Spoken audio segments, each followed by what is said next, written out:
Poštovane kolegice i kolege, uvaženi gospodine rektore Univerziteta u Sarajevu, otvaram Međunarodnu naučnu konferenciju o Prvom svjetskom ratu.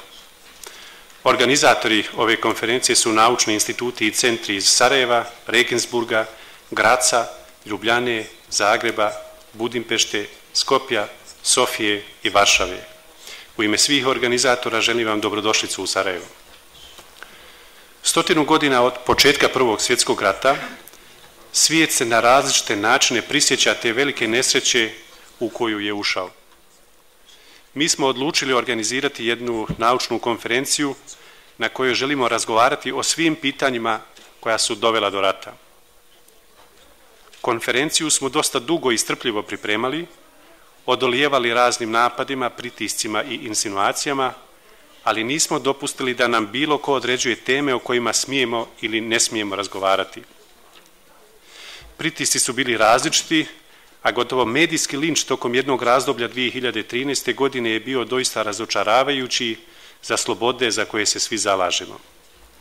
Rekli bismo kako takav odnos prema našoj konferenciji najbolje govori o odnosu pojedinih europskih krugova, posebno onih pod francuskim utjecajem prema europskom putu Bosne i Hercegovine.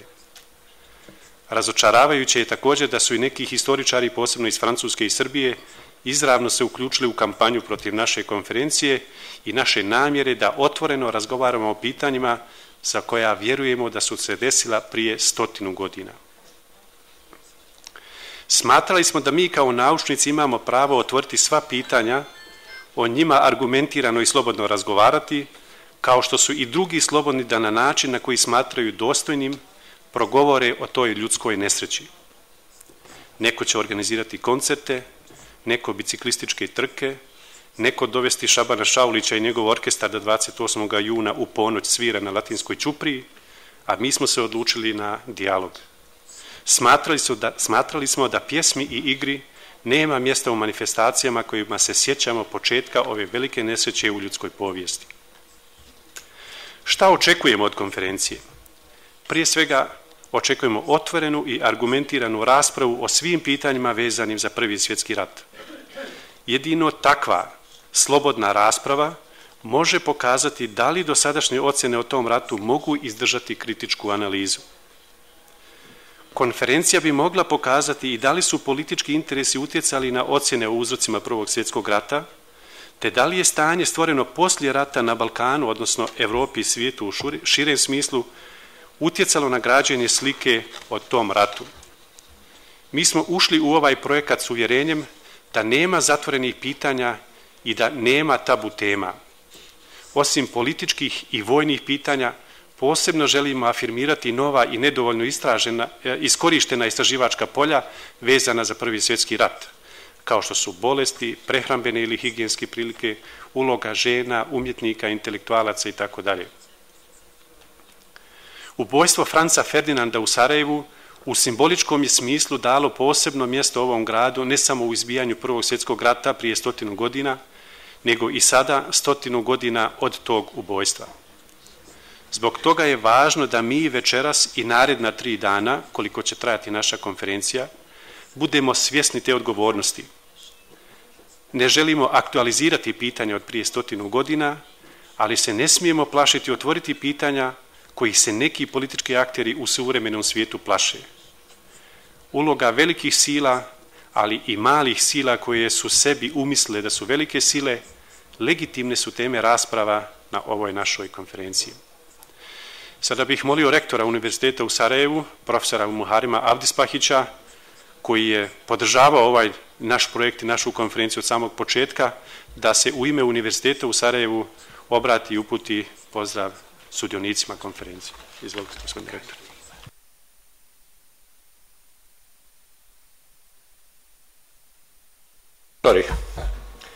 It is my great pleasure to welcome you on behalf of the University of Sarajevo at the Historians Conference that commemorates the 100th anniversary of the First World War.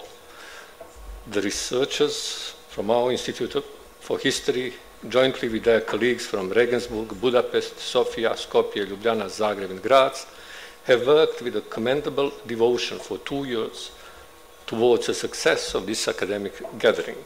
Let me express the deepest gratitude for these efforts.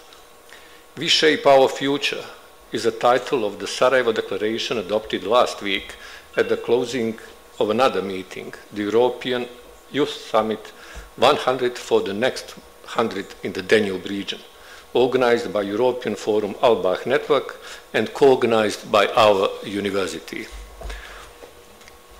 Students of University of Sarajevo are being educated to understand themselves as Europeans in the sense constituted by the brightest side of Europe's traditions. They are called to become Europeans of that Europe which is open to respect their human dignity and their multiple identities. The world has radically changed over a century in previously unthinkable ways. In the changed world, Bosnia remains a paradigmatic case in universality of values and a testing ground in that respect. The 1426 days long siege of Sarajevo and Annex 4 of the Dayton Peace Accord have taught us that our future does not depend only on us, but also on the ways Europe understands its identity. In the debate on EU constitution, we are existentially interested in Europe's recognition of all traditions that have shaped Europe through the history. Greek-Roman civilization, heritage of all Abrahamic traditions, Christian, Jewish, and Islamic, and the Enlightenment, of course. In 2014, Bosnian citizens are still waiting to be admitted to the universe to which fundamental democratic principles do apply in the full capacity. One of the outcomes of the World War I was the establishment of Yugoslavia as the kingdom of Serbs, Croats, and Slovenes. Indeed, it was the will of political and social elites of Serbia, Croatia, and Slovenia to dissolve Yugoslavia by the end of 80s, beginning 19th of the past century. In that turbulent period, Bosnia and Macedonia were calling for reason, suggesting peaceful solutions in any agreeable form: a loose federation, an asymmetric federation, a confederation. Their voice didn't count for the simplest ground on the earth, no deterioration force to back it. While the attention of the conference participants is directed towards various aspects and impacts of the big war, there are important contemporary issues whose presence in the atmosphere cannot be escaped. It is also 21st anniversary of the fall of the Berlin Wall. The Berlin Wall was falling at a various pace in different parts of the European continent. Finally, it fell on us here on April 6, 1992. Bosnia and Herzegovina was attacked on the very day of international recognition of its independence. You will not mind that I cite an absent British historian. The biggest obstacle to all understanding of the conflict is the assumption that what has happened in that, meaning this country, is the product natural, spontaneous, and at the same time necessary of forces lying within Bosnia's own internal history. That is the myth which was carefully propagated by those who caused the conflict, who wanted the world to believe that what they and their gunmen were doing, that was done not by them, but by impersonal and inevitable historical forces beyond anyone's control. End of the quote. When analyzing the case of Bosnia and Herzegovina in 2014 in the global context, certain points are not to be overlooked. The base for the international recognition of Bosnia and Herzegovina in 1992 were the results of independence referendum requested by European Economic Community.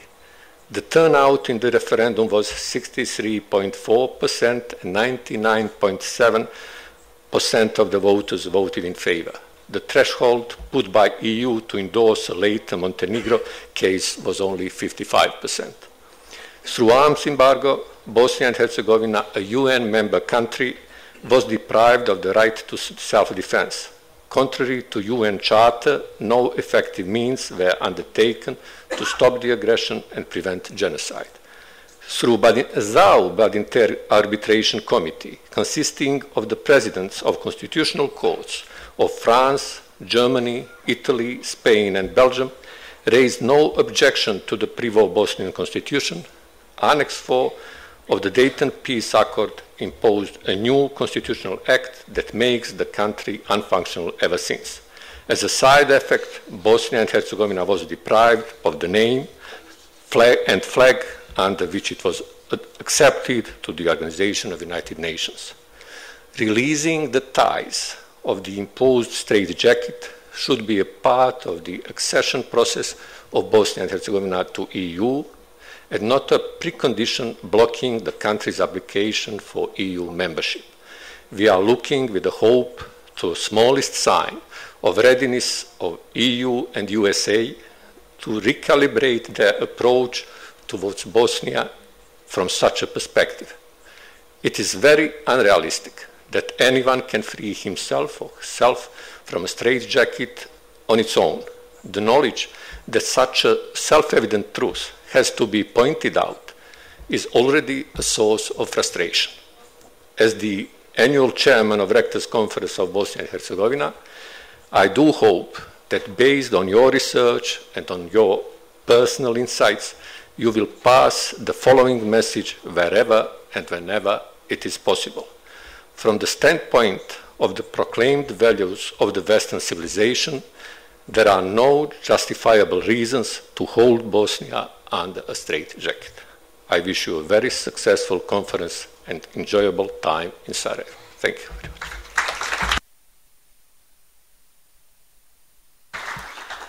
Hvala gospodinu rektoru. Samo moram jednu napomenu, s obzirom da smo mi dogovorili da radimo paralelno i na bosanskom i na hrvatskom, srpskom i engleskom jeziku, postoje simultani prevod i svi kome je potrebno prevođenje, dakle može to preuzeti slušalice sa strane i pratiti to konferencije.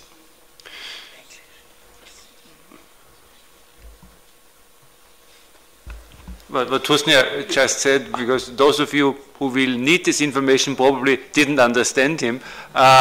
There's a simultaneous translation. So if you don't understand the language that used to be called Serbo-Croatian, take headphones and you will be able to listen to what is said in the local language.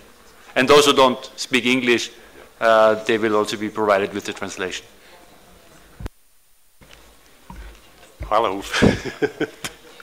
Da.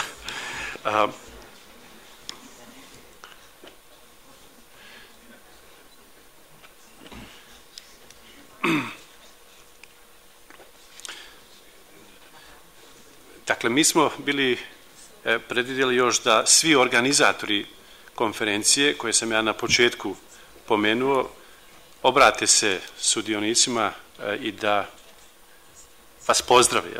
Zbog toga bih pozvao profesora Atilu Poka da u ime Akademije nauka iz Budimpešte vas pozdravi. Izvolite, gospodine Poka.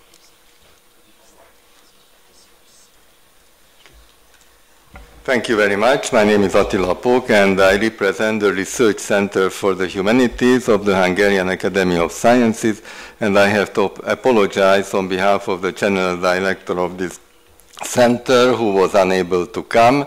I am his deputy.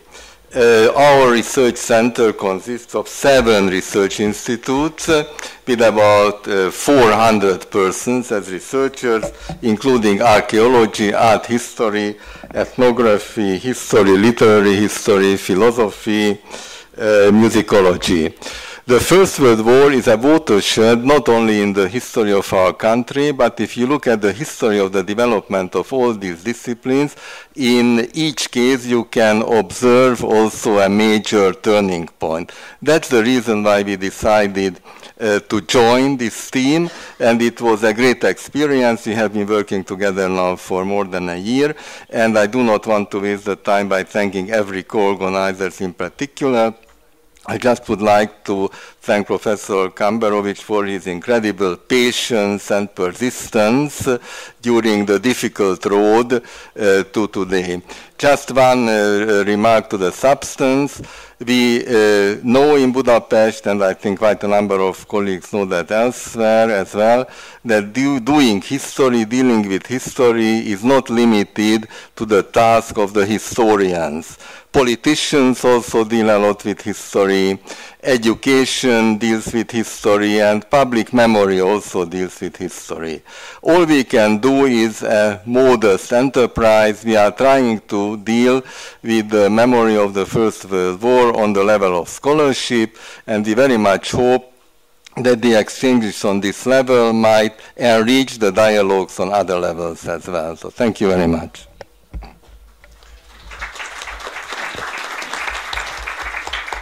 Hvala profesoru Poku. Naš suorganizator iz Ljubljane je Institut za novejšo zgodovino i direktor Damjan Guštin. Poštovana gospodo, poštovane koleginice i kolegi, srdačno vas pozdravljam u ime Instituta za savremenu istoriju iz Ljubljane. Kad smo prije godinu i po pozvani da se i naš institut angažuje u pripremi simpozija kojeg baš sada otvaramo, mi smo sa zadovoljstvom pristupili ovoj pobudi. Već smo tada i sami razrađivali šta možemo i ćemo pripremiti da ih historiografski obilježimo 100-godišnjicu kada je sa ratom, nazvanim Velikim ratom i poslije Svjetskim ratom, sa atentatom tu u Sarajevu počeo raspad starog svijeta, svijeta 19. stoljeća, možda neplaniran i neočekivan, ali nepovratan. Historičari i historiografija uopšte žele i trebaju istraživati ovo ključno razdoblje 20. stoljeća u kojem su se fokusirali složeni događaji što su u više nego 4 godine od kad su evropske sile međusobno objavile rat uspjeli u potpunosti promijeniti geopolitičku sliku Europe i svijeta, državni poredak, društvene, političke i ekonomske sisteme koji su onda dolučivali 20. stoljeće dalje. I za Slovence ovaj period je od najveće važnosti. Naši preci su na kraju rata učinili sudbonosni geopolitički prijelom po svojoj volji, ali jedini i mogući izlaz zamjenom stoljetne državnopravne pripadnosti Habsburškoj monarhiji sa južnoslovenskom nacionalnom državom u kojoj se svaka jedinica koja je u nju ušla snažno razlikovala od ostalih koje se međusobno nisu ni dobro poznavali, ali ujedinjeni u očekivanjima da će u njoj riješiti svoja vitalna pitanja nacionalnih postojanja. Vjerujem da će rezultati ovog savjetovanja i mnogih drugih koji se ovih dana održavaju povodom 100-godišnjice ovog događaja ohrabriti mnoge naše istraživače da i dalje istražuju ove složene događaje, da će u tome naći nove puteve istraživanja i podsticati saradnju između istraživačkih institucija iz toliko zemalja koji smo se okupili tu u toku pripreme ovog simpozija. Svima sudionicima koje je ova konferencija skupila želim uspješan rad. Hvala.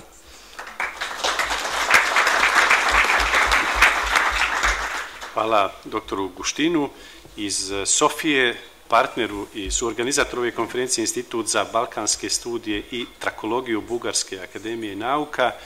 Večeras je s nama Marijana Stamova umjesto profesora Kostova koji nije uspio doći. Hvala puno. Dobro večer svima, poštovani gospođo, koleginice i kolegi. Zbog nemogućnosti i neke hitne obaveze u Sofiji, mog direktora instituta dr. Aleksandar Kostov, u njegovo ime kao predstavnik Instituta za balkanistike i trakologiji pozdravljam sve koji ste ovdje prisutni. Drago nam je bilo da smo skupa pripremili ovaj skup i nadamo se da će sve biti na visokoj naučnoj nivou. Uspeh i podan rad svima koji su na konferenciji i hvala puno još jednom.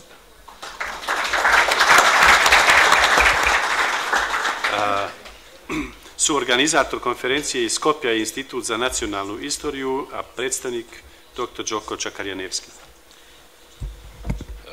Poštovani prisutni, želim najpre da vam upatim srdačne pozdrave svima vama.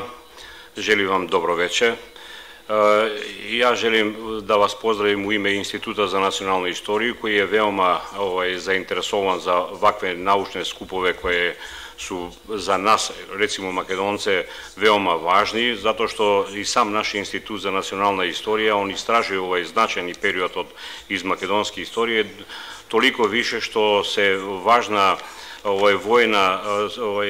vojni nastani su se odigrali na tom području, znači u Makedoniji. Želeći uspešan rad na naučnoj konferenciji današnjoj u narednih dana, želim da se na istorijskoj sceni i u historiografiji pojavi da ono što je ipak na neki način nešto što nije doobjašnjeno, znači nešto novo. Nadamo se da će se nešto novo desiti, odnosno otkriti kao naučna istorijska zbivanja. Želim isto tako da upatim pozdrav našem dragom prijatelju, profesoru doktoru Husniju Kamberoviću. Mi mislimo da je on jedan od tako najvećih pobornika koji je danas ova naučna konferencija na dnevni red. Hvala svima. Hvala kolegi Čakarjanevskom. Iz Hrvatskog instituta za povijest u Zagrebu, koji je suorganizator također ove konferencije, večeras je s nama dr. Gordan Ravančić. Poštovane dame i gospodo, ja se ispričavam, ja ću na engleskom izreći ovo tu, čisto zato zbog naših gostiju koji ne govore hrvatski, srpski, bošnjački. So, ladies and gentlemen, dear colleagues, as a representative of one of the organizers of this truly huge and significant conference, I would like to welcome all the participants and guests on the behalf of the Croatian Institute of History from Zagreb. At the same time, I have to excuse my director, Dr. Jasna Turkalj, who was unfortunately not able to come here and join us, but she sends warm greetings to all of you. As we all know, and we heard something about it, the Great War highly affected political, social, economic structures of all European countries, particularly in this region in which we even today can still feel some of the consequences. One of the results of the Great War, dissolution of Austro-Hungarian monarchy and formation of the new states according to the Versailles Treaty, have resolved many contemporary problems regarding national strivings in the regions of Central and Southeastern Europe, but also produced many other. Being here in Sarajevo, where the sparkle started the Great War, one has to remember all the above mentioned, what we heard in the previous speeches, and act responsibly when dealing with the history and its interpretation. I'm truly happy that Croatian Institute of History is a part of the organizing team of this conference, since I believe that this conference is this year's major historiographical event commemorating the beginning of the World War I. The number of the more than 150 participants coming from almost all European countries and some from overseas clearly confirms the importance of this conference, but also clearly speaks that the Great War is still a significant historiographical topic. I expect and hope that all the papers, including the program, will provoke fruitful debate and that we'll be able to produce a great collection of proceedings on the Great War. And to conclude, I wish us all great and successful work, many debates and hopefully many new conclusions. Thank you.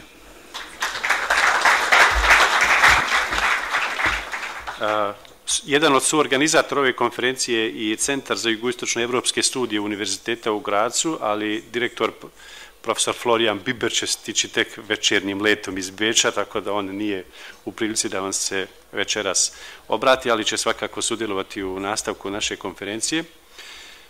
I Institut za istočno i jugoistočno evropske studije iz Regensburga, čiji je direktor profesor Ulf Brumbauer s nama, je također jedan od suorganizatora ove konferencije, a naš Govornik večeras će biti profesor Mark Mazover, te zbog toga molim profesora Brumbauera da vas u ime suorganizatora, dakle u ime Instituta za istočno i jugoistočno evropske studije iz Regensburga pozdravite, ukratko predstavi i najavi predavanja profesora Mazovera.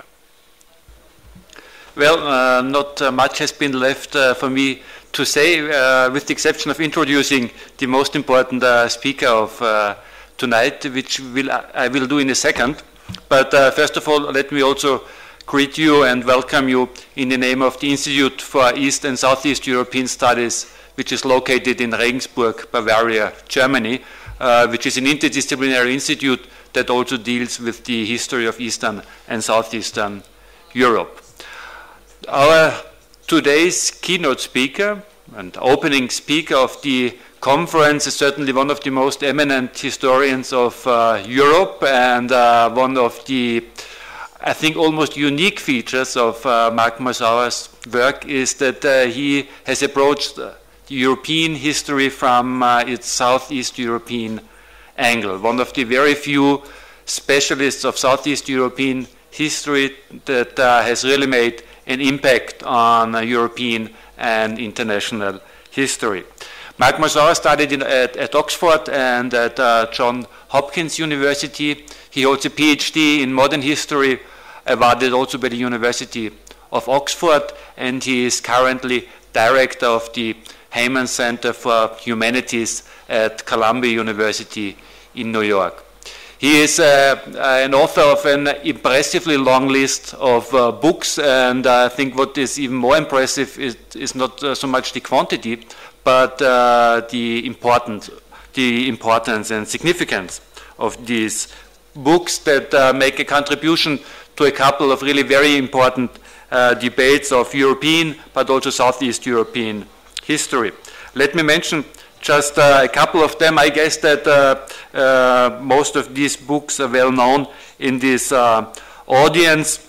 So among his works on Southeast European history, where he has concentrated on the history of modern Greece, especially in the 20th century and also during World War II. I should mention Inside Hitler's Greece, the Experience of Occupation, 1941 to 1944, which was published by Yale University Press in 1993. And then Mark Mazauer is also, of course, the author of the much acclaimed book Salonika, City of Ghosts, a wonderful histoire totale of an important Balkan city. Among his books on European history, I want to mention two, which I think also pertain to the topics of this conference, although he dealt more with World War II than World War I, but today, of course, he's speaking about World War II. One important book on for the understanding of German occupation of Europe is Hitler's Empire, Nazi Rule in Occupied Europe. And then he is also author of the also very much acclaimed book Dark Continent, Europe's 20th Century. And this conference is going to discuss the first major aspect of Europe's dark 20th century. Mark Mazauer is going to talk today about recent research trends with respect to World War I, or the Great War, as the English like to say. So the floor is yours.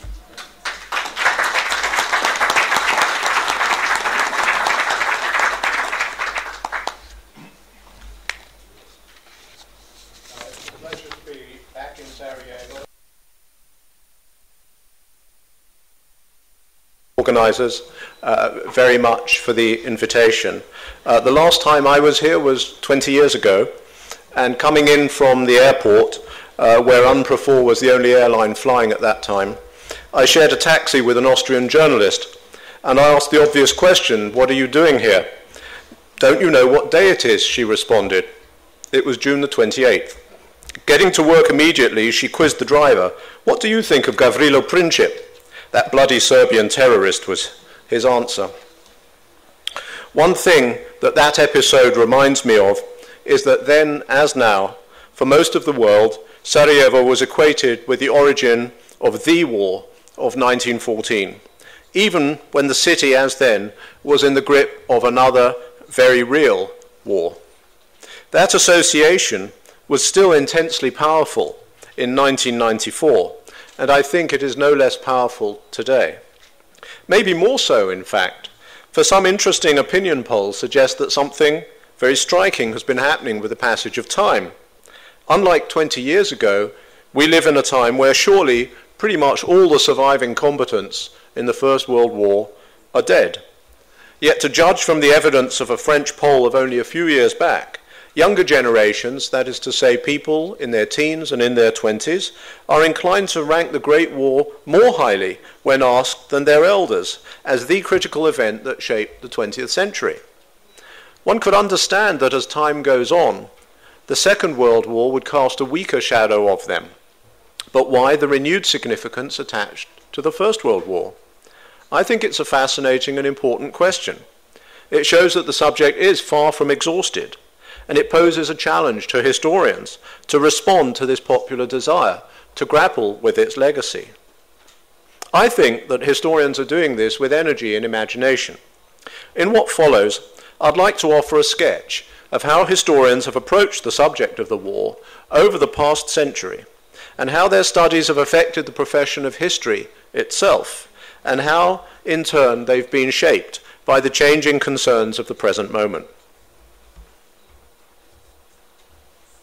The War of 1914, perhaps more than any war before it or since, involved historians from the very outset. Forgive me the Anglo-centric perspective for a moment, but it's interesting, I think, that when the war broke out, British historians were in the middle of a long-running argument with the Foreign Office to obtain greater access to Whitehall documents. In 1914, thanks to a recent concession, the public could gain access to documents only dating up to the year 1837. If you were a scholar, you might be allowed to consult material as recent as 1860. And yet, within months of the outbreak of the war, the British government, along with, of course, other states, had published a selection of its diplomatic correspondence to justify its conduct.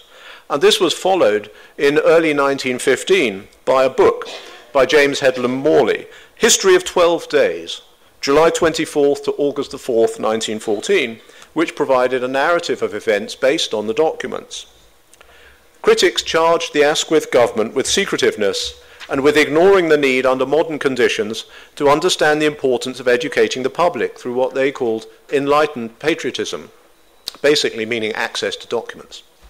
Openness was the watchword common to Lloyd George, Woodrow Wilson, and the Bolsheviks, and the historians became critical figures in the bid for public sympathies. Several historians, including James Headlam Morley, published articles during the war on the need to inform the general reader of what he called, quote, the science of politics and the art of diplomacy.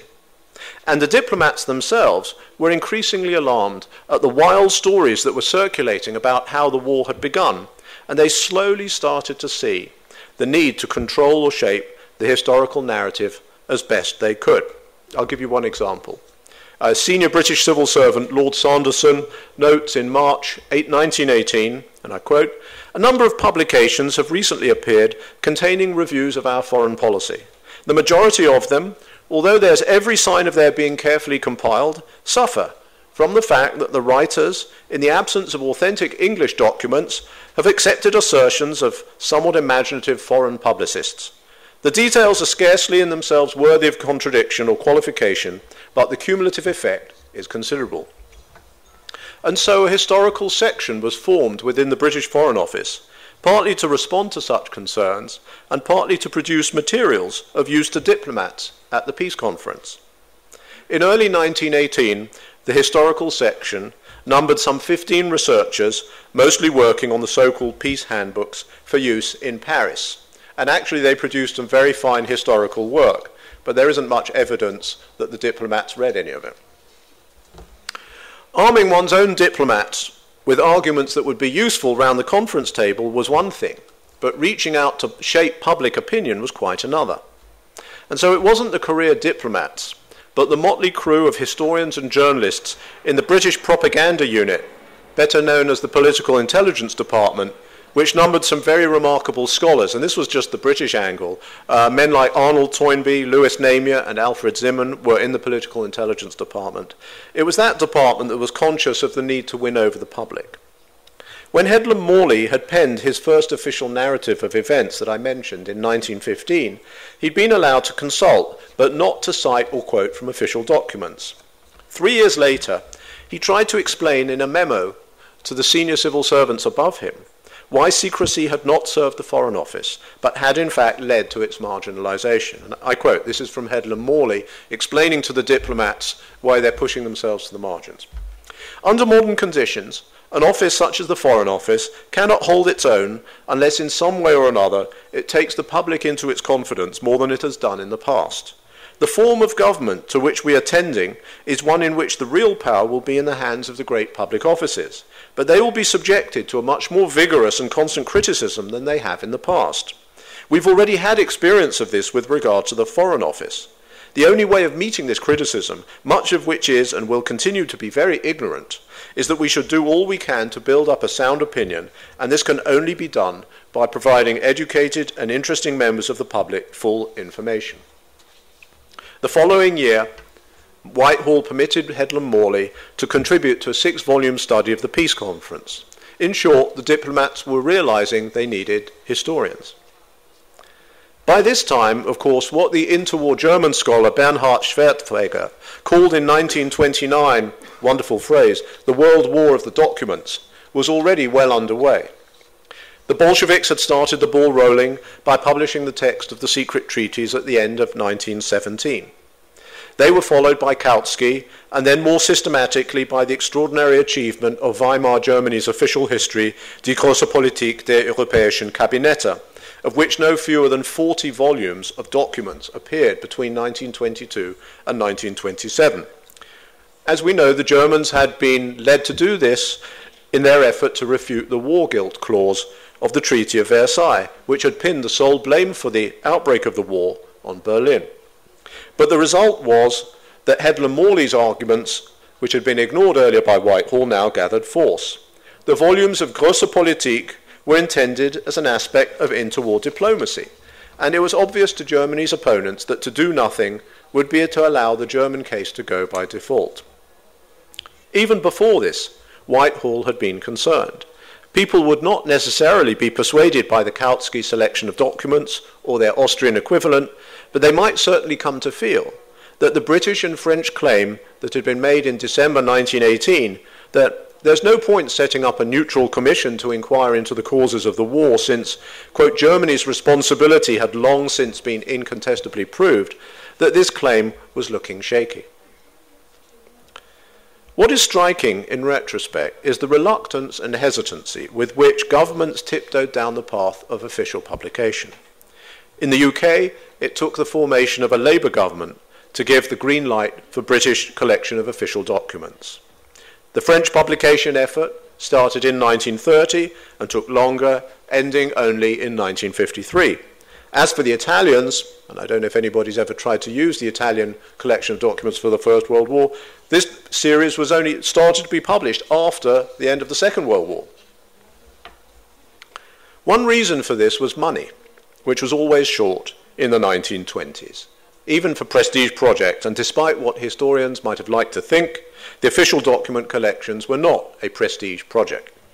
Felix Gilbert, a great historian who started off collating documents for Die große Politik, reminds us in his memoirs that when he was employed at the tender age of 18, the entire foreign ministry staff of Die große Politik was an elderly deaf historian and 2 other youngsters like him. The British series too always faced hostility from the Treasury. Another factor was the inevitable tension that always exists actually between historians and civil servants and politicians. And a third was the varying importance of the whole question of responsibility for the war to different countries involved. It was, of course, of overriding importance to the Germans, and actually it mattered too to the British, both in the eyes of their own public and abroad. But the subject of who started the war aroused far less interest in France, in Italy, or in much of Eastern Europe, where it was essentially secondary to other concerns. But maybe the hesitation to publish is less remarkable than the fact of publication itself, which was such a striking break with all the habits of the 19th century. How then did these official publications, really the first of their kind, affect the nature of the historical profession? The short answer is very considerably. In fact, you could go so far as to say that they made possible the emergence of modern European history as we understand it.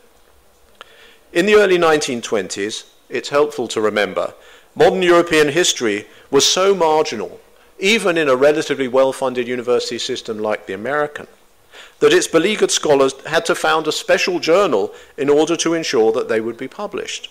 This was the beginning of the Journal of Modern History, which was set up in 1926, just as the archival revelations began to flow. And things weren't much better in Europe itself. At the University of London in the 20s and 30s, there was actually no specialist in modern German history at all. The first was only appointed in 1947. The War of Documents thus breached the walls of official secrecy that contributed to the lack of modern historical research. And in the process, it did something else as well. It led modern and contemporary history to be equated in the middle decades of the 20th century with diplomatic history and the study of foreign relations. There was another dimension as well to the history profession's investment in the subject of the war and its origins. It was from the start an unusually international business. It was a debate that extended across borders and even across the Atlantic. Figures such as the Italian Luigi Albertini, the Austrian Alfred Pribram, the Frenchman Pierre Renouvin, and the British Harold Temperley were effectively in conversation with one another. And not only with one another. The question of where the Americans would come down in the blame game loomed large in every European statesman's mind.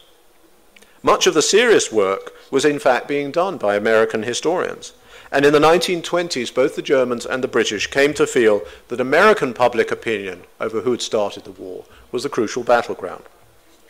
When a young Harvard researcher applied to consult Foreign Office materials, for instance, James Headlam Morley noted, quote, "It's certainly desirable and I think may be very important that we should encourage younger American historians who are taking up European history to come to London and thereby to get them to approach these questions from a point of view sympathetic to this country." Other, less forward-looking civil servants disagreed, and a much more eminent American historian, a man called Samuel Morrison, was actually denied access to the Whitehall archives 3 years later. But British policy was very ad hoc. The German foreign ministry couldn't afford to be. For Berlin, the question of public opinion, and especially of American public opinion on the origins of the war, was important enough to be a concern of a specially created office, the Kriegsschuldreferat. The Referat edited a journal, whose editor, Alfred von Wegerer, was not only a leading commentator, but also in constant communication with American historians and journalists, believed to be sympathetic to the campaign against the Versailles Treaty. Von Wegerer publicized the writings of American sympathizers and less successfully tried to counter the impression created by serious scholars who were not so sympathetic to the German case. Interestingly, it was in Germany, where the propaganda war was most intense, that the question of war origins between the wars generated the least first-rate historical research, perhaps because for serious historians the entire subject was felt to be tainted by politics in a way that was not true for scholars in France and England. But between the wars, the US was unquestionably the leading force in modern diplomatic history, its universities and their researchers easily outstripping the European counterparts. The causes of this ran deeper than the fact that Americans might be susceptible to German propaganda. They reflected rather the fact that for many American intellectuals, the American decision to enter the war and its political relationship with Europe more broadly were the decisive factors in shaping its role in the world, for good or for ill. I think how America fits into this conference will actually be an interesting question. How the First World War was perceived during the Second World War is itself an interesting and important issue. After all, many of the participants were the same, and the War of Documents didn't cease in 1938 or 39. Memories loomed large on all sides, as we know. And as for the historians themselves, we know that as late as the end of the war, the distinguished Austrian archivist Ludwig Bittner was working on a collection of Serbian diplomatic documents that had been plundered by the Wehrmacht after the 1941 invasion of Yugoslavia, a collection which he actually managed to publish in Vienna in 1945. Ironically, the goal, obviously to show Serbia's culpability for the outbreak of the First World War, was rendered more or less irrelevant by the circumstances of the Second. But then, as a military historian noted in 1948, as he surveyed the long history of official histories, it's common for the coming of one new war to make debates about the previous one look out of date and irrelevant. The ending of the Second World War in particular was so decisive as to make much of the former debate about the origins of the First World War seem completely beside the point. Who cared about war guilt? Fewer and fewer as time went on. For the Cold War made the priority for the West, at least, not historical truth, but reconciliation between former antagonists, especially between France and Germany. And by the way, you could say the same thing for the Eastern Bloc as well. There was an official agreement between France and Germany in 1951 on how to treat the subject of 1914 in school textbooks in both countries. And with that, at least as far as many historians were concerned, the subject was pretty much closed. At the same time, the historical profession itself was moving in a different direction. As the war ended, the Second World War that is, the value of contemporary history, by which people really did mean official history, or at the least history written on the basis of some privileged access to diplomatic documents, was being openly questioned.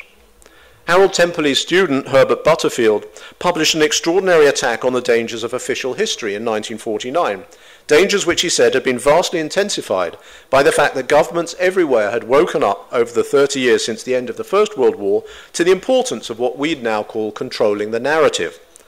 Note that Butterfield was no radical, far from it. The growing rift in the Anglo-American Academy, to be followed in Germany and Italy maybe a little later, the rift between the historians and the government couldn't but have a huge impact on how the First World War was portrayed. Social and economic history was assuming a much greater importance than in the past, and in the 1960s, the gathering pace of decolonization encouraged history departments to begin to look beyond Europe. This is not to say that the debate over the origins of the First World War had exhausted its interest.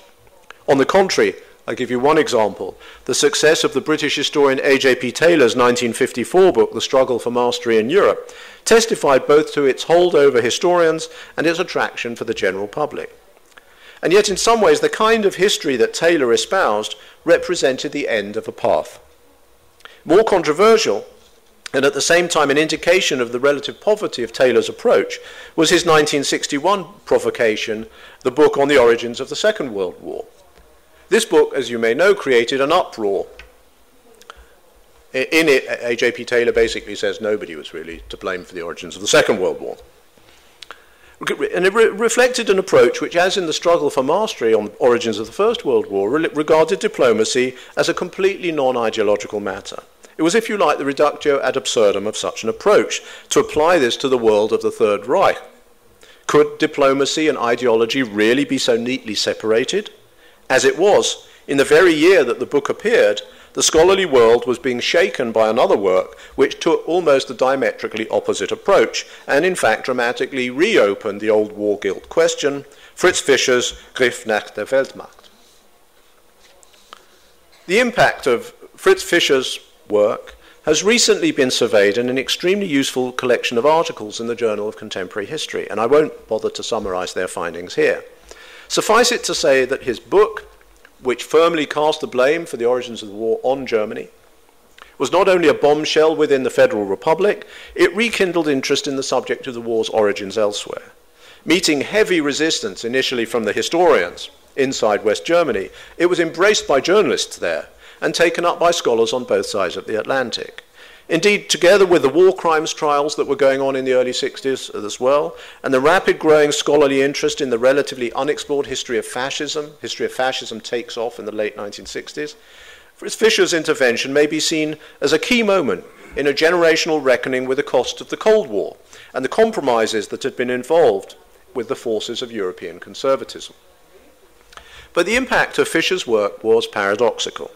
It certainly contributed to a broad rekindling of interest in the entire background to the war. Surely it's not coincidental, for instance, that Vladimir Dedier's great study of the Sarajevo assassination was written in exactly these years, between 61 and 64, at Oxford and Harvard, which were both places where the Fisher controversy was widely and sympathetically debated.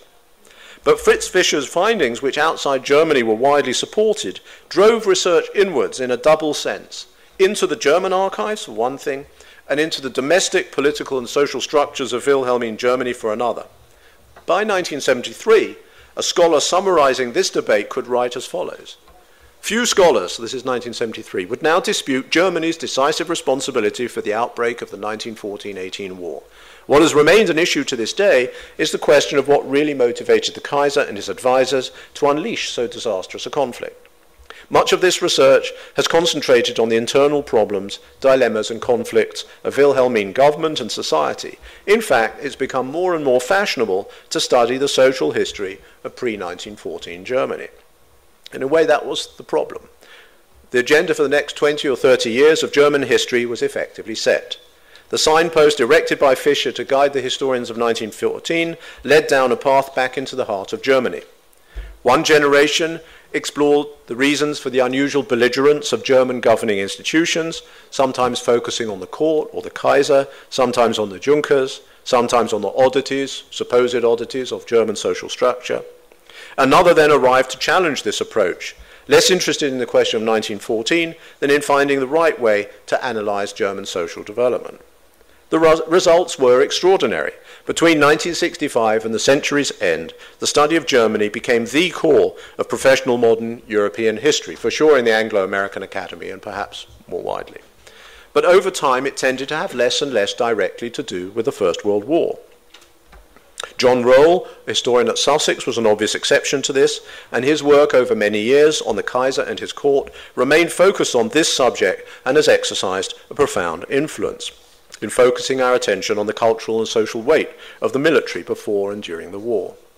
But the enriching of German history came at the cost of a narrowing of geographical horizons.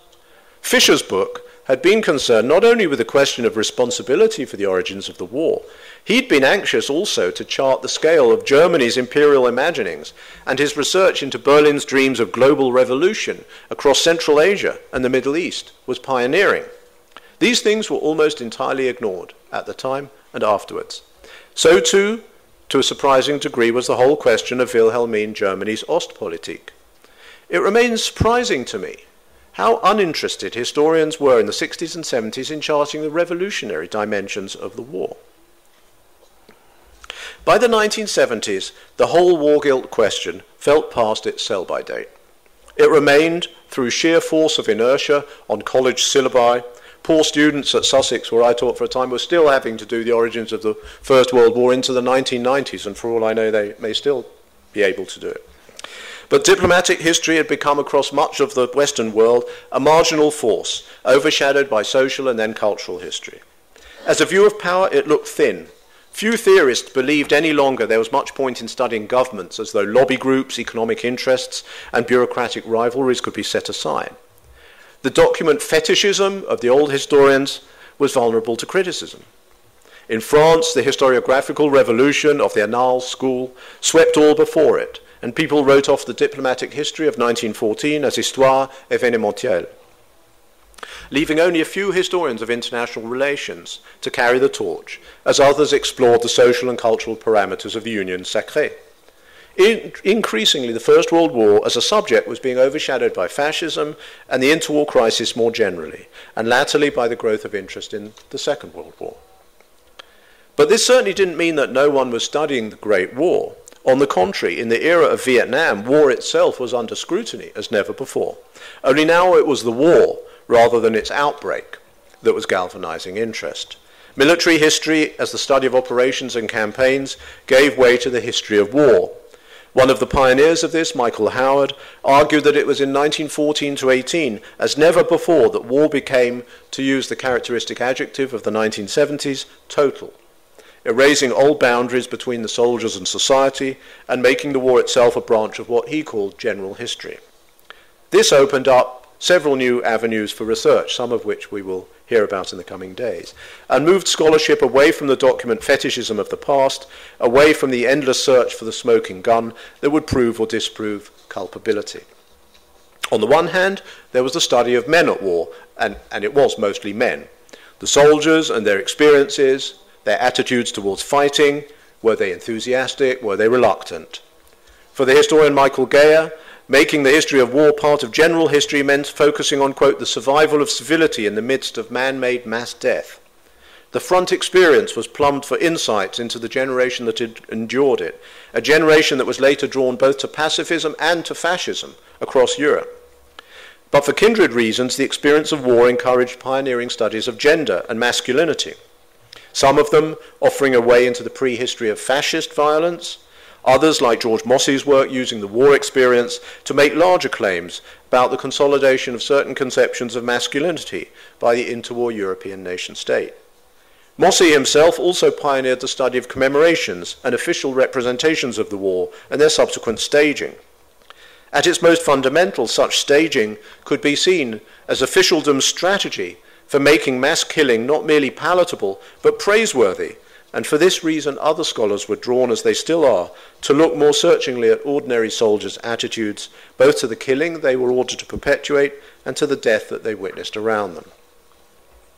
The idea that there was a radical break in attitudes, in cultural and social values and mentalities constituted by the war was the point of departure for a new cultural history of the late 1970s and 80s.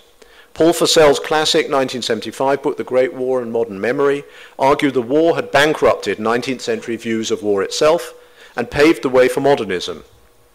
Others followed, building on the interest in modernism as a cultural force, and for Central European historians, the parting of the ways between modernism and liberalism.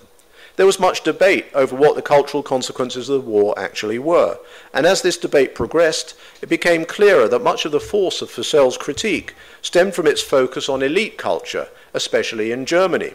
If you looked at ordinary people and their attitudes, who weren't very interested in modernism most of the time, modernism's triumph looked less obvious, and indeed it was the continuities, not the discontinuities with the world before 1914 that stood out. Pioneering social history moved in a similar direction. The war had not, one historian after another argued, radically transformed gender roles, especially the position of women. Change had been temporary and reverted back to more traditional and familiar patterns in the piece. The ending of the Cold War did not derail these lines of inquiry, but it changed the way they looked, and it completely transformed the research agenda. In the first place, it directed scholarly attention back to the war itself as a break in European history, as it acquired a host of new associations that modified the picture of continuity, provided, as I've said, by earlier social historians. Consciously or not, many scholars during the Cold War had come to see 1945 as the major break, at its most fundamental as the break between history before 1945 and current affairs, politics and social science after 1945. Whole universities were structured on that premise. 1945, the moment too that marked the ending of what one historian called the European era. But after 1989, this changed. It was the continuities across the 1940s that emerged, and correspondingly the fundamental cleavage established by 1914 was reaffirmed. But that cleavage was not now the gulf that lay between Ancien Regime and modernity. Rather, it was the transition from a world of established, pre-democratic imperial polities into a world marked by turbulent new relationships between the state, the nation, society, and political violence. In this new telling of the war in the 1990s, there was a crucial geographical shift of focus.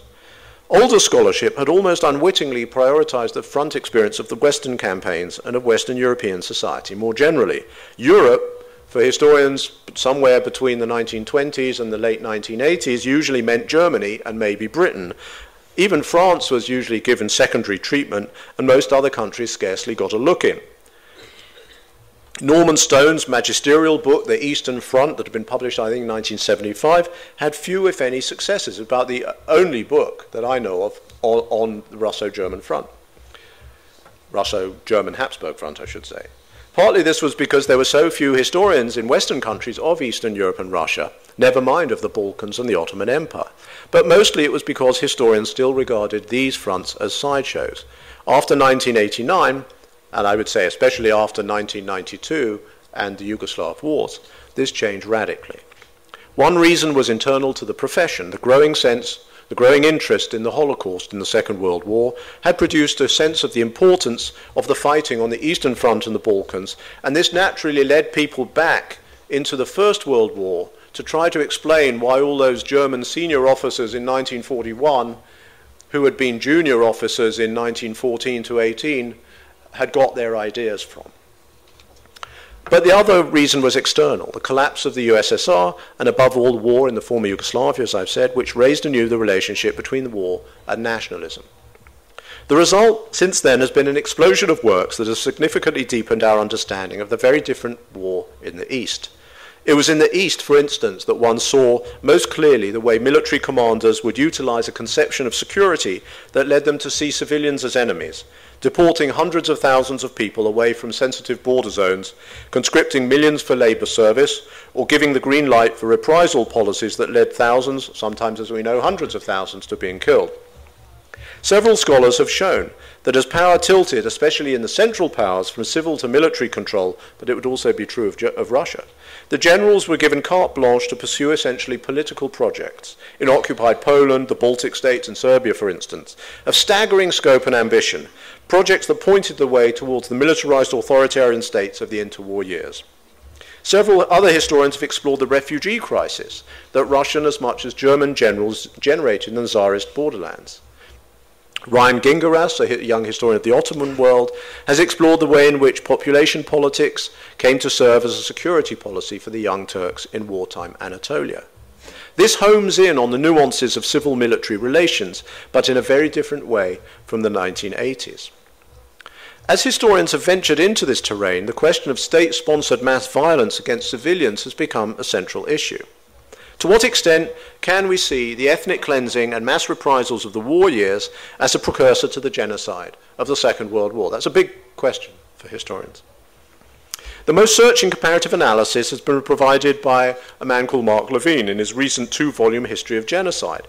But the path was set by a wonderful early synthesis by Aviel Rochwald, who explored the eruption of violent ethnic nationalism in these years in the vast swathe of land from the Baltic down to the Levant.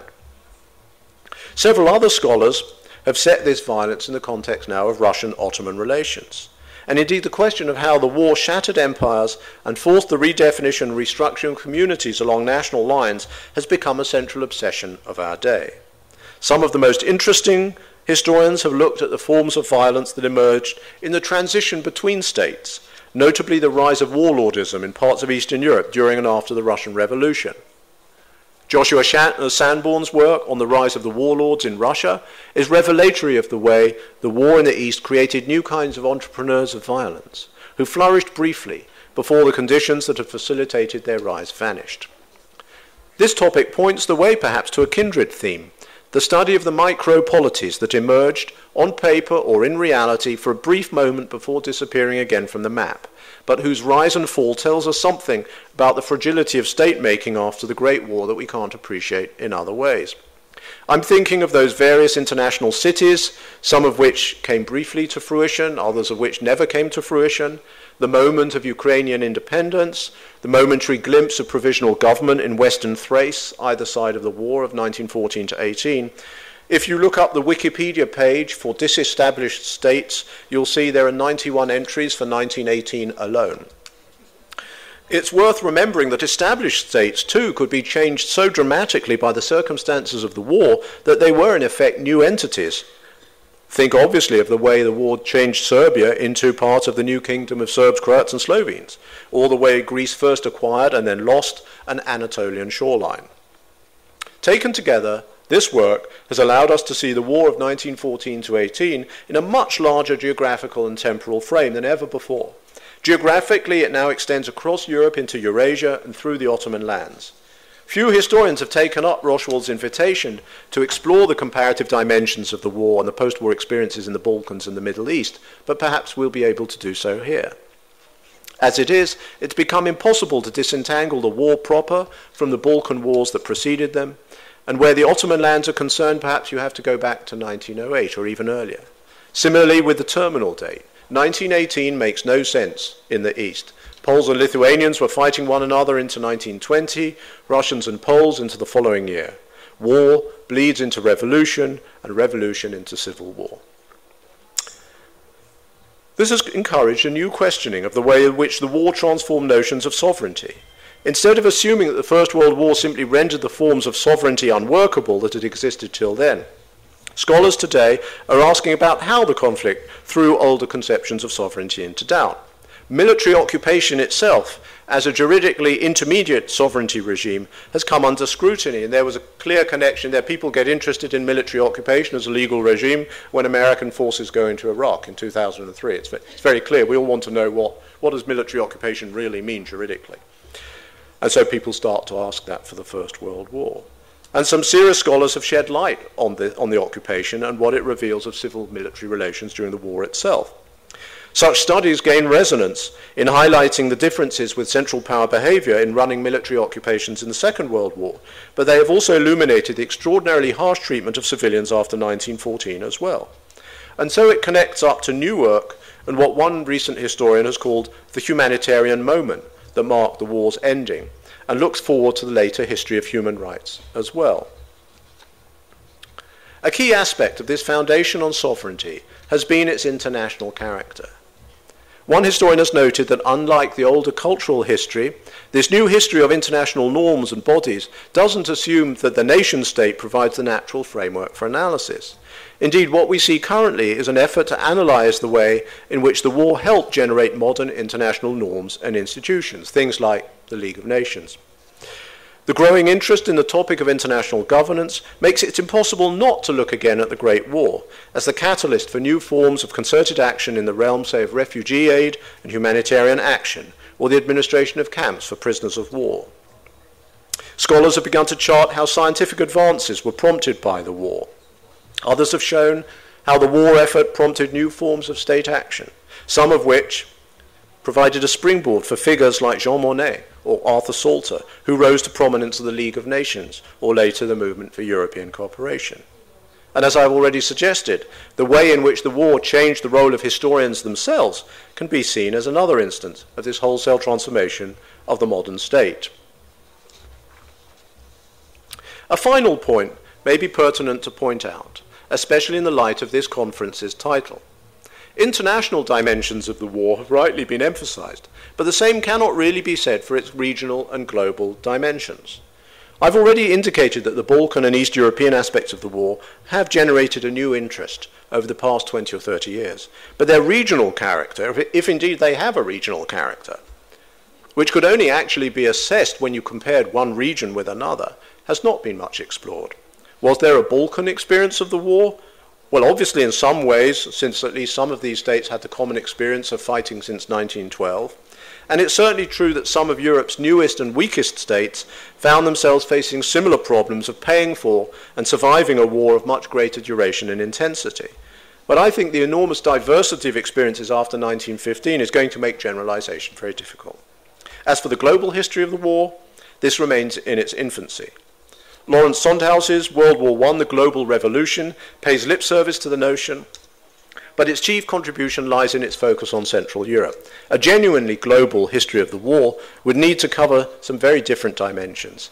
It would need to chart the unprecedentedly global character of the war itself, in the deployment of colonial troops, the reliance on non-European trade, or indeed the willingness of the war's protagonists to carry the conflict into the Atlantic, and even for the first time into South America. It would need, too, to go deeper into how the war looked from the perspective of Cairo, or Bombay, or maybe the Galapagos Islands. Above all, it would have to show how the war transformed the global balance of power and tilted power forever away from Europe towards the United States of America. Today, in conclusion, it's fair to say the study of the war is as vibrant and exciting as it's ever been. No less than in the 1920s, people accept that it shaped our modern world. One might get the impression, judging from a recent spate of books come out over the last year or so on 1914, that historians are stuck with the war guilt question, that nothing has changed. One historian is now arguing it was really all Russia's fault, another it was as much the Serbs' fault as anyone and that Europe sleepwalked into the war. The difference between works of this kind and the literature of the 1920s is minute, Indeed, the works of the 1920s were often more meticulous and persuasive. But I think this recent flurry of 1914 works is basically the product of publishers' hype, and it doesn't reflect the direction of scholarship itself, which is leaving origins questions behind for good reasons, to explore the Great War for what it can tell us about the nature of war and human nature itself. There are still some surprisingly important areas for research that remain understudied. There's no definitive work as yet, although we're going to hear something about it in the coming days, on the epidemics that ravaged the world during and after the war. Not enough on how the war changed language. There's some wonderful books published during and after the war about soldiers' jargon in the trenches. Historians haven't really taken this on board, I think. And when you look at the language, then other things emerge too. How much of the soldiers' jargon was actually about the war's mechanization of humanity, changing what it actually meant to be human. A subject I think explored most remarkably so far in novels. But some of these areas, and many others I'm sure, will be illuminated in the coming days by the wonderful array of scholars at this conference. 20 years ago, one could not imagine meeting here, in these surroundings, for this purpose. But here we are, and I for one look forward to hearing the latest scholarship on an issue that still has so much to say to us. Thank you very much.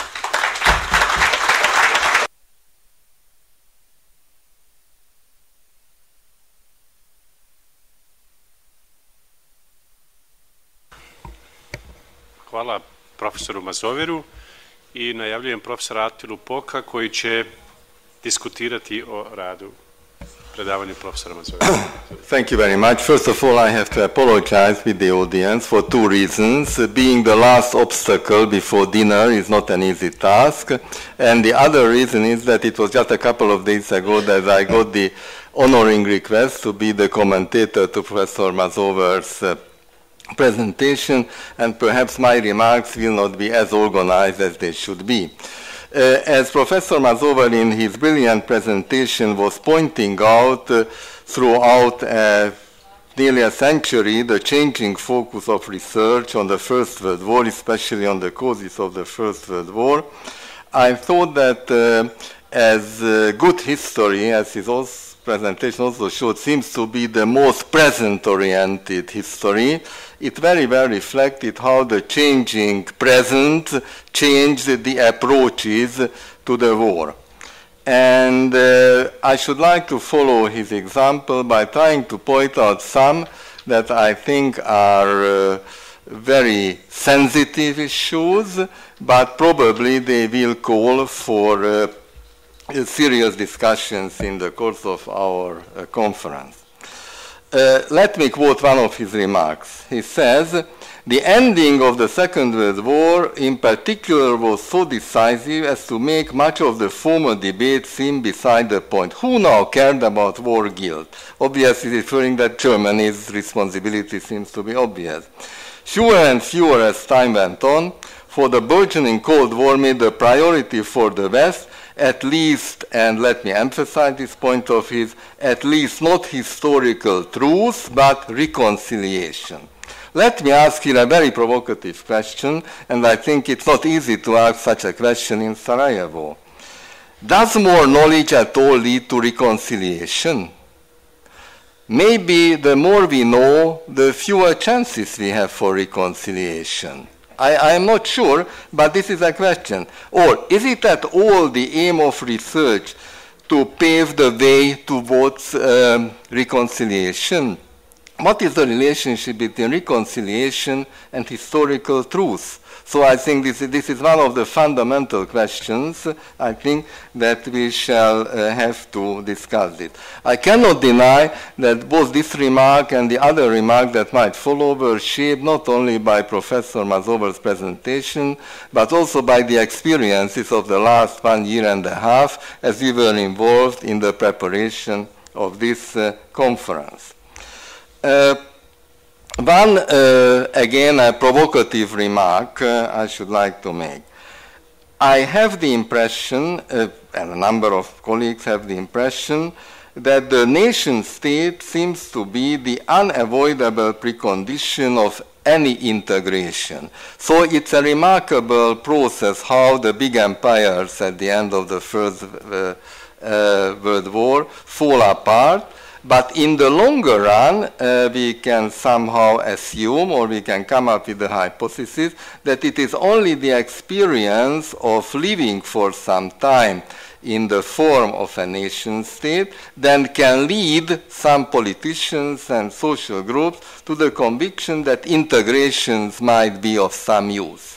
If you enforce integration, or you are imposing integration onto a region without having the various parts of that region the chance to develop their own identities, their own national state, that might lead to tragedies. Let me connect this to a very interesting point that Professor Mazova made, and in fact I must admit I have never thought of this figure, that only during the year of 1918 there were about 90, or exactly 91, small micropolities emerging in this part of the world. We are used in a consolidated world to every single square meter being under the control of one or the other state. And there was a very long period during the last part and the aftermath of the First World War, when it was not quite clear which state controls, which larger state controls which territory, and how societies can live without an overarching state. I think this is, for this issue, the last period and the aftermath of the First World War is of great significance. Let me add another provocative remark here. If we take if we further think about Professor Mazover's remark, we could say that in Eastern Europe, the First World War didn't start in 1914 and didn't end in 1918, but it started in 1912 with the First Balkan War, and it ended in 1921. This is perhaps something like when once I was invited to China about reconciliation problems. There it became for me obvious that from a Chinese point of view, the Second World War starts in 1937, so there might be different approaches to the interpretation of the war itself was or is. It is very interesting that the keynote lecture also pointed out how narratives of violence are gaining more and more ground recently in historical discourses. If I can recall, only during the last 5 or 6 months, I was invited to a great number of conferences, lectures, etc., just on the problem of violence. It seems that the issue of violence is cannot be properly connected to just chronological borderlines. So that is, if we are trying to figure out the terrible role what violence played during the 20th century, we have to try to think about where is the starting point when wars become so cruel, when the civilian population is gradually becoming more of an enemy than the actual enemy. Let me refer here to another very distinguished New York Columbia professor, Peter Gay's very interesting book, The Cultivation of Hatred. This presentation reminded me of his argument where he says that whereas the traditional mainstream interpretation of the 19th century, long 19th century, from the aftermath of the French Revolution to the end of the First World War, generally means the gaining ground of freedom, liberty, democracy somehow. His point is that no, the issue is how to curb aggression. The 19th century is a long series of attempts at trying to curb aggression on various levels, and the First World War from that perspective is a terrible failure of curbing aggression. So I think recent research is focusing very much on this human aspect and social psychological aspect of the war. Now, it is part of this issue how we can connect the terrible genocides of the 20th century, especially the Holocaust, to the First World War. In Hungary, let me now give you an example from my own country. There is a very loud debate going on, the relationship between the aftermath of the First World War, so the tragedy, the national trauma that Hungary suffered at the end of the war, and the Holocaust. Because according to a possible interpretation of the course of history in my country after the First World War, there were attempts at a territorial consolidation of the country, that is to regain lost territories, and on the other hand, to restructure the society. And this is an example that of an issue that I think we shall discuss in the course of our debates.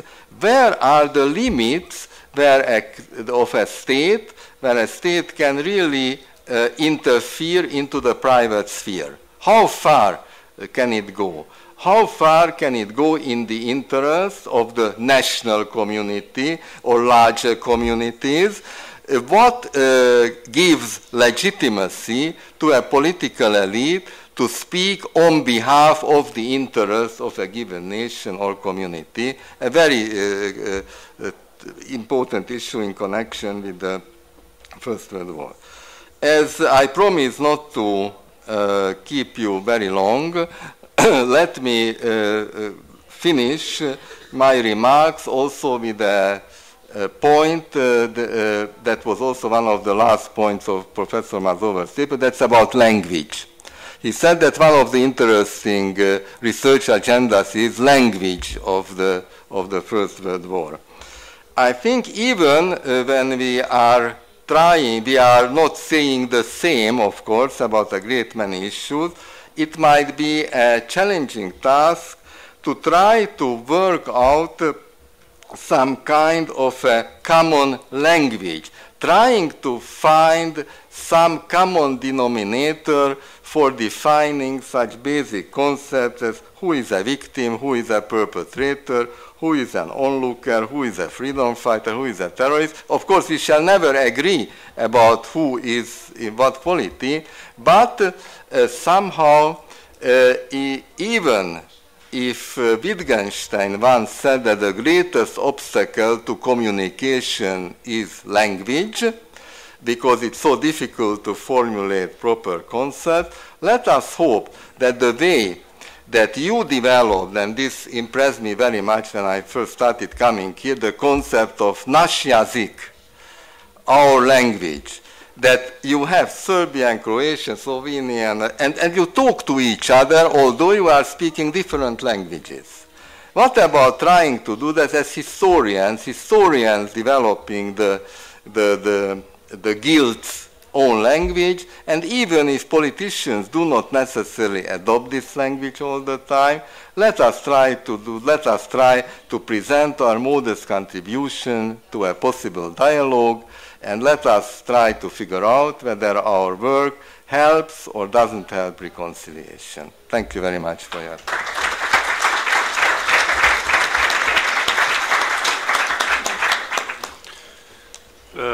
Dopustite da još jedan put zahvalim profesoru Mazoveru i profesoru Attili Poku na predavanju i na odličnim komentarima. Vjerujem da bi bilo mogućnosti da se otvori već diskusija o prvog, dakle, dana na otvaranju same konferencije, ali smo se mi dogovorili da diskusiju i rad ostavimo za naredna 3 dana konferencije. Zbog toga večeras još samo želim dakle zahvaliti i koorganizatoru konferencije Europskoj mreži sjećanja i solidarnost iz Varšave, te sponzorima i partnerima i pokroviteljima konferencije, Njemačkoj istraživačkoj fondaciji, Federalnom ministarstvu obrazovanja i nauke, Goethe institutu, Mađarskoj akademiji nauka i umjetnosti, Univerzitetu države Utah, BH Telekomu, općini Centar Sarajevo, te Jane Ritter, Robert Doni i Williamu Huntu, bez čije podrške ne bismo bili u mogućnosti istrajati na održavanju akademske dimenzije ove konferencije, posebno nakon što je Fondacija Sarajevo Srce Evrope odbila podržati ovu našu konferenciju. Hvala svima i onima koji su nas podržali i ovima koji nisu, jer sve to doprinosi traganju za istinom. Na kraju želim se zahvaliti i vama na prisustvu ovom otvaranju konferencije i pozivam vas na koktel koji smo priredili na izlazu iz sale u pivnici, to je desno odmah i sve će biti spremno za par minuta i najavljujem sutrašnje otvaranje konferencije u 9 sati. Molio bih da budemo precizni jer doista imamo jako puno vremena. Hvala vam lijepo. Da, ovdje.